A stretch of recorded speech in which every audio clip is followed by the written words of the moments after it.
Shall we start? So in this particular class we will be seeing the different patterns of audiogram, how the patterns of audiograms are there, and we'll be discussing about the most common pattern of audiogram and why it happens.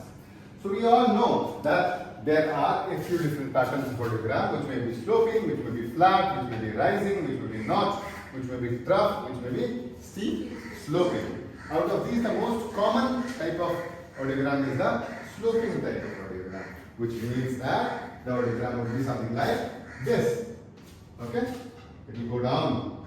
Sloping type audiogram. Remember, I told you, always have the shape of the audiogram maintained as a square. Otherwise, this sloping pattern, if you stretch it like this, it will become flat. Understood? Inside this, each cell is a square. It's not a rectangle. Right? We have to have the audiogram in proper format to understand what is the pattern of it. Correct? So in this, to understand why sloping pattern is the most common type of audiogram, we have to understand the structure of the cochlea, the basilar membrane, and how sound enters into the cochlea as well as the property of the sound. Correct? So if you see here, this is the external ear, right? So the external ear permits sounds to enter in, tympanic membrane vibrates, ossicles vibrate, and there is a traveling wave which is on the basilar membrane. So if there is a traveling wave which is on the basilar membrane, then it starts from where? It starts from the base of the cochlea and goes towards the top of the cochlea. So the first place where the sound would be coming is which area? The base or the apex? Base of the cochlea. So all of the sound waves will be coming to the base of the cochlea. So as they come to the base of the cochlea first, they'll be shaking it continuously. The hair cells are there, they are into a constant torsion. So the area of maximum damage will be what? The base of the cochlea. Clear? So this is the first reason why high frequency hearing loss would be happening, because the base of the cochlea would be having what? High frequency.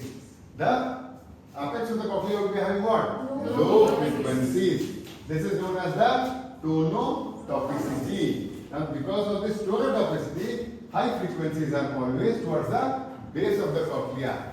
Furthermore, the second reason why high frequencies are more damaging is that high frequencies carry more energy. The equation is E is equal to H nu. H is the Planck's constant, nu is the frequency. The more is the frequency, the more is the energy.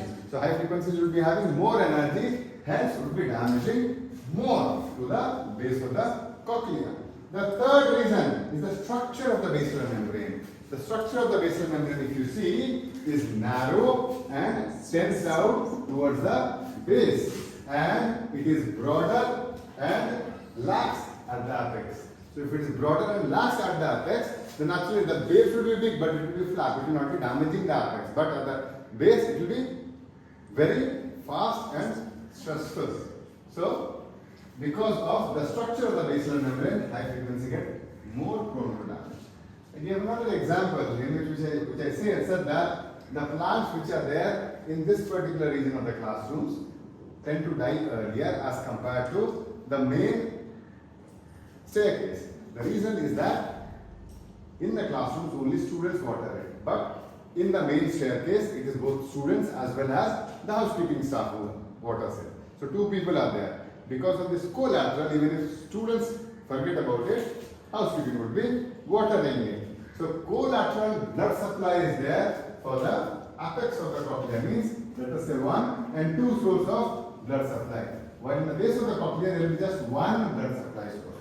So for any reasons, may it be stenosis, may it be diabetes, may it be hypertension, if this blood supply is stopped, automatically base of the cochlea starts getting affected.